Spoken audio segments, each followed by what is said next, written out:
একজন সাধারণ মানুষকে সন্ত্রাসী বানানোর পিছনে কার হাত? আপনি কি সেটা জানেন?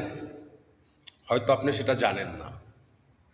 আমি বলছি, একজন সাধারণ নিরীহ মানুষকে সন্ত্রাসী বানানোর পিছনে সবচেয়ে বড় ভূমিকা থাকে পলিটিশিয়ান, যারা রাজনীতিবিদ তাদের। আর দ্বিতীয় স্থানে থাকে বাংলাদেশের আইনশৃঙ্খলা বাহিনী, পুলিশের। কেননা একজন নির্দোষীকে আপনি ধরে হাজতে দিলেন, একজন নির্দোষীকে আপনি বিনা কারণেই মামলা দিয়ে তাকে আসামি বানালেন, যেমনটা এই বিগত ১.৫ বৎসরে শুধুমাত্র আওয়ামী লীগের তৃণমূলের নেতাকর্মীদের উপরে চলছে।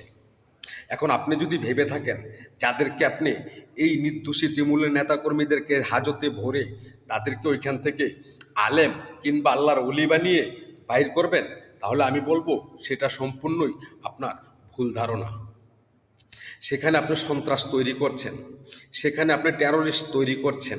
কেননা আমি বিনা দোষে জেল খেটেছি, আর আমি যখন জেল থেকে বের হয়ে আসব তখন অবশ্যই আমার ভিতরে প্রতিহিংসা একটা থাকবে। কখন আমি এই প্রতিশোধটা নিব, হয় আপনার সামনে থেকে, না হয় আপনার পিছন থেকে। আপনার মাথায় তো আমি বাড়ি দিবই, আর সন্ত্রাস আপনারাই বানান।